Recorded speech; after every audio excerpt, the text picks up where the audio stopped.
नमस्कार साथियों, आप सभी का देवेश शर्मा यूट्यूब चैनल पर हार्दिक स्वागत है। अगर आप यूट्यूब पर नए हैं तो चैनल को सब्सक्राइब कर दें और सभी साथियों तक अपने चैनल को पहुंचा दें, जिससे सभी साथियों तक जो सच है वो पहुंचे।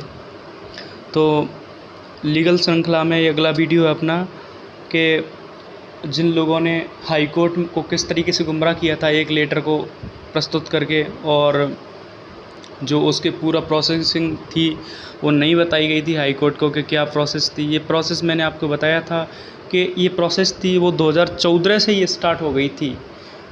KBS ने स्टार्ट की थी ये प्रोसेस। पूरा क्या प्रोसेस, बहुत पूरा, अरे MHRD NCT बोल रही है कि पूरी प्रोसेस फॉलो की गई है इस नियम को बनाने के लिए।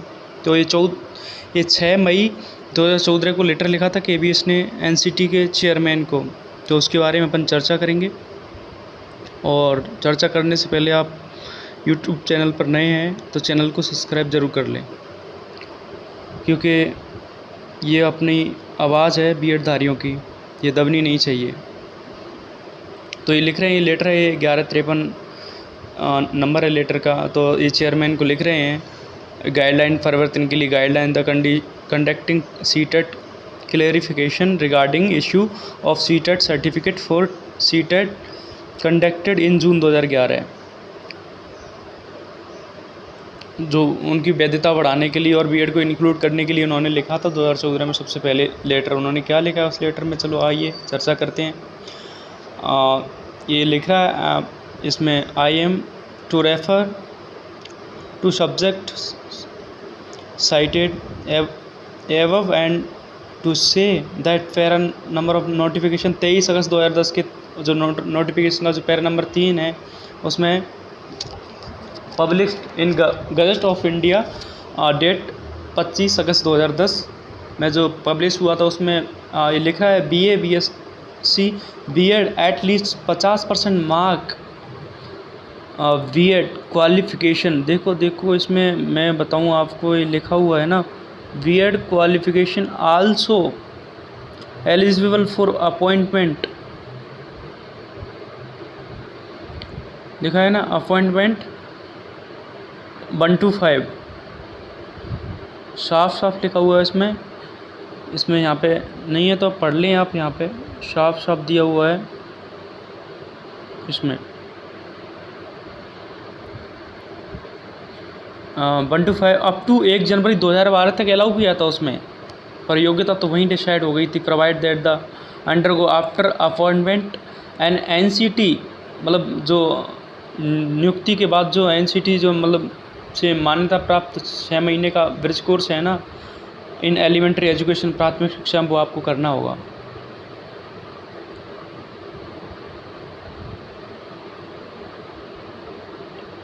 और उसको वैधता को बढ़ाने के लिए भी कहते हैं। 2011 में सीटेट हुआ था।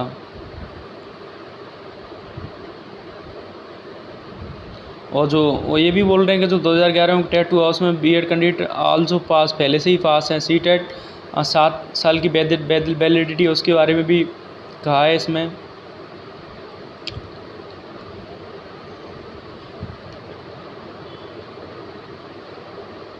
तो ये लोग बोलते हैं कि बीएड की योग्य नहीं है। तो हर लेटर में ये लिखा हुआ है कि बीएड की योग्यता 2010 में डिसाइड हो गई इसमें सारा, और बोलते हैं कि एक ही लेटर है उसमें MHRD को विलेन की तरह दिखाया गया। ये सब झूठ है। ये प्रोसेसिंग 4 साल तक अंडर में रही है NCT MHRD KBS की, इंटरनल मीटिंग्स भी हुई उनकी, इसमें कहीं कमी नहीं है उनमें, और प्रोसेसिंग फॉलो टोटल किया गया है।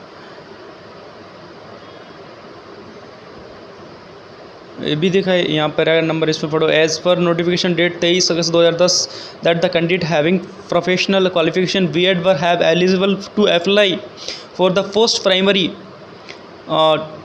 Teacher up to 1/1/2012 still response KBS advertisement some of the candidate B Ed professional qualification who have qualified CTET in June 2011 conducted CBSE as per guideline issue your office by notification 23/2010।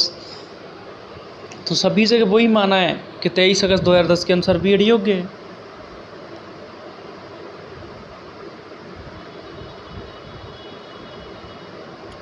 फिर early reply इसके उत्तर के लिए भी कहता है, इसके उत्तर भी आया उन्होंने कि 23 दोगे आप छूट ले सकते हो, 23 दोगे तहत इसकी छूट भी ले सकते हो। ये 4 जून 2018 को फिर लेटर लिखा है या उसने एनसीटी ने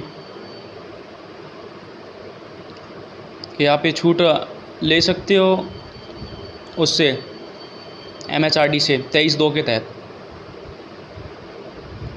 फिर लेकिन फिर वो जो एक लेटर आता है 23/2 वाला और उसमें 29/1 का प्रयोग किया गया, वो सारे लेटर हैं उसमें कहीं प्रोसेसिंग पॉलिसी मैटर भी है, सारे मैटर पर चर्चा की गई हैं।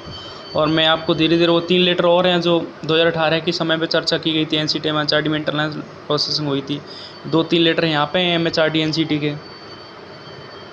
तो आप चिंता ना करें बीएड धारी हो, निश्चित तौर पर बीएड की जीत होगी। कहीं भी किसी भी स्टेप पर गलत तरीके से एमएचआरडी एनसीटी ने कहीं भी फॉलो नहीं किया, उन्होंने सारा कुछ मेंशन किया है।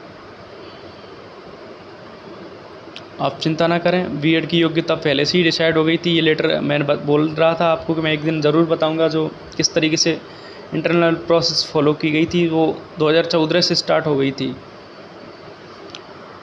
और ऐसे ही जुड़े रहिए चैनल से। अगर आप चैनल पर नए हैं तो चैनल को सब्सक्राइब कर लें और सभी लोगों तक पहुंचा दें। धन्यवाद। जय हिंद।